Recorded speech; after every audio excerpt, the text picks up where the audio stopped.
মুখ্যমন্ত্রী যতই 12 ভাতারি নায়িকা নিয়ে নাচানাচি মুখ্যমন্ত্রীর একদম ধরে একদম মানে কি বলতে হয়, যত রাজ্যের নাচানাচি করান ওনার সব থার্ড ক্লাস মেয়েগুলোকে নিয়ে একদম রাজ্যটাকে তো পুরো একদম কি বলবো যাচ্ছে তা উচ্ছনায় পাঠিয়েছে। ওনার যদি বলতে নেই ওই জন্য না ওনাকে কোনো ছেলে বিয়ে করেনি। যদি ঠিক বয়সে বিয়ে করতো তাহলে বিয়ে শাদী হতো, সংসার করতো, তাহলে মর্মটা বুঝতো, রাজ্যটা বেঁচে যেত। সত্যি কথা বলতে গেলে তাহলে রাজ্যটা বেঁচে যেত। আজকে উনি যে আশা নিয়ে মুখ্যমন্ত্রী হয়েছে, ওনাকে যদি এরকম নষ্ট করে দেওয়া হয়, ওনার মুখ্যমন্ত্রী যদি হতে না, তখন ওনার কেমন লাগবে? ওর তো আমার পাল্লায় সঞ্জয় রায়কে ওকে দিনে রাত আর রাতকে দিন দেখিয়ে দিতাম। আমাকে তো চেনে না পুরো একদম, পড়তো সঞ্জয় রায় আমার পাল্লায়। সঞ্জয় রায় বলছেন নাম কি, সন্দীপ ঘোষ। সন্দীপ ঘোষ ও পড়তো আমার পাল্লায়, দেখি মজা দেখিয়ে দিতাম।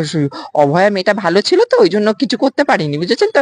আমি সেদিনকে ট্রেনে যাচ্ছি, আমাকে একজন বলছে মেয়েটা এতটাই ভালো ছিল, ও নাকি গরিবরা যাকে আসলে ডাক্তার মানে বলছে যে পয়সা হয়তো ভালো ওষুধ প্রেসক্রাইব করতো, তা হয়তো সে বলছে যে আমি এটা অ্যাফোর্ড করতে পারছি না, তখন নাকি ও নাকি বলতো আপনি আমার ফিসটা দেবেন না, আপনি ওই টাকা দিয়ে ওষুধটা কিনে নিন। একটা ভালো মেয়ের সাথে আজকে মেয়েটা থাকলে কত লোককে সেবা দিতে পারতো।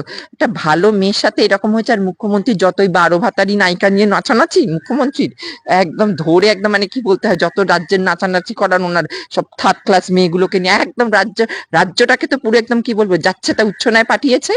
ওনাকে আনা হয়েছিল কেন, যখন ওই তাপসী মালিক ফালিক ওই যাতেও একটা ভদ্রমহিলা আসছেন, আমরা কি চেয়েছিলাম যে আগে যেগুলো ঘটনা যেন কোনো রকম পুনরাবৃত্ত না হয়। মানে উনি একটা আসছেন, মেয়ে মানুষ আসলে কি সাধারণত একটা ভালো চলে, ও বাবা ইনি তো আরো তারে বাড়া একেবারে, মানে উনি তো মানে একদম আরো বেশি ভালো করে দেখলাম করে দিল একদম মানে মানে তবু এ তো উনি এখন বলছে হাতরাস এই সে, আমরা মানছি সব জায়গায় দেখো, ওই জন্যই তো ওনাকে আনা হয়েছিল।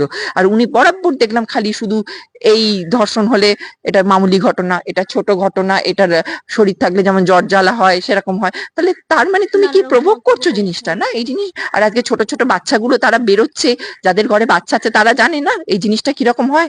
বাবা মারা রাতে তাদের ঘুম নিদ্রা থাকবে না, যাদের ঘরে মেয়ে আছে ছোট বাচ্চারা বেরোয় তারা তাদের রাতে ঘুম নিদ্রা থাকবে না। ওনার যদি বলতে নেই ওই জন্য না ওনাকে কোনো ছেলে বিয়ে করেনি।